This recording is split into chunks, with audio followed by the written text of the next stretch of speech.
Court में खड़ा समर्थ सिंह, चेहरे पर हल्की मुस्कान और दूसरी तरफ ट्विशा की मां जो बार बार सिर्फ एक बात कह रही थीं कि मेरी बेटी सुसाइड नहीं कर सकती।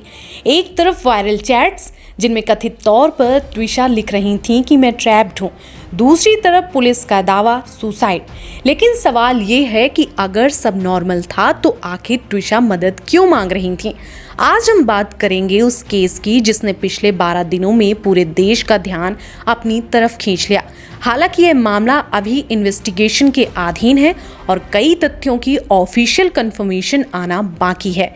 दिसंबर 2025 भोपाल के एक चर्चित परिवार में शादी होती है। शादी की तस्वीरें सोशल मीडिया पर वायरल होती हैं। Luxury wedding, smiling face, perfect couple, बाहर से सब कुछ बिल्कुल नॉर्मल। लेकिन शादी के कुछ महीने बाद ट्विशा अपने दोस्तों और करीबियों से इमोशनल स्ट्रेस की बातें करने लगती हैं। रिपोर्ट्स के मुताबिक उन्होंने कई बार कहा कि उन्हें घर का माहौल अनकंफर्टेबल लगता है। कुछ कथित चैट्स में उन्होंने खुद को ट्रैप्ड बताया। एक जगह उन्होंने ये भी लिखा कि वे मेंटली एग्जॉस्टेड महसूस कर रही हैं। हालांकि इन चैट्स की पूरी ऑफिशियल वेरिफिकेशन अभी पब्लिकली क्लियर नहीं है। शुरुआत में शायद किसी ने इस बात को इतना सीरियसली नहीं लिया। फिर आता है 12 मई 2026। भोपाल के कटारा हिल्स इलाके से सुबह अचानक खबर फैलती है, ट्विशा शर्मा अपने ससुराल में मृत पाई गईं। पुलिस की शुरुआती जानकारी में इसे सुसाइड बताया गया। सीसीटीवी फुटेज सामने आता है जिसमें ट्विशा को टेरेस की तरफ जाते देखा जाता है। कुछ देर बाद घर में हलचल दिखाई देती है।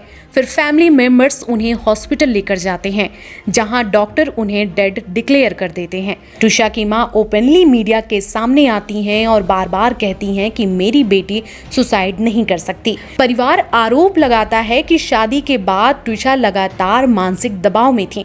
उन्होंने इमोशनल हैरेसमेंट और कंट्रोलिंग बिहेवियर जैसे आरोप लगाए। हालांकि इन आरोपों की जांच अभी जारी है और कोर्ट की तरफ से कोई फाइनल कंक्लूजन सामने नहीं आया है। इसके बाद सोशल मीडिया पर यह मामला तेजी से फैलने लगता है। ट्विशा के पुराने वीडियो, फोटो और इंटरव्यूज तक देखे जाने लगते हैं। हर छोटी चीज एनालिस्ट होने लगती है।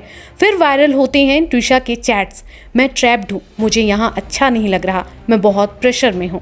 इन मैसेज ने लोगों को इमोशनली डिस्टर्ब कर दिया। जैसे जैसे पब्लिक प्रेशर बढ़ता गया वैसे वैसे इन्वेस्टिगेशन भी तेज होने लगी। पुलिस ने समर्थ सिंह से पूछताछ शुरू की।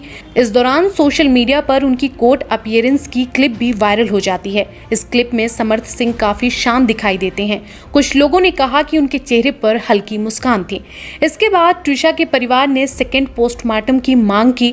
लोअर कोर्ट से तुरंत राहत नहीं मिली, लेकिन मामला मध्य प्रदेश हाई कोर्ट पहुंचा। हाई कोर्ट ने एम्स दिल्ली की फॉरेंसिक टीम से दूसरा ऑटोप्सी कराने की अनुमति दे दी। यह इस पूरे केस का सबसे बड़ा लीगल टर्निंग पॉइंट माना गया। इन 12 दिनों में यह मामला सिर्फ भोपाल तक सीमित नहीं रहा। National media, social media, lawyers activities, हर जगह इसी केस की चर्चा होने लगी। एम्स दिल्ली की फॉरेंसिक टीम भोपाल पहुंची। उन्होंने ट्विशा का सेकंड ऑटोप्सी किया। परिवार का कहना है कि उन्हें उम्मीद है कि इस रिपोर्ट से कई अनआंसर्ड क्वेश्चन क्लियर होंगे और आज पूरे 12 दिन बाद ट्विशा शर्मा का अंतिम संस्कार किया गया।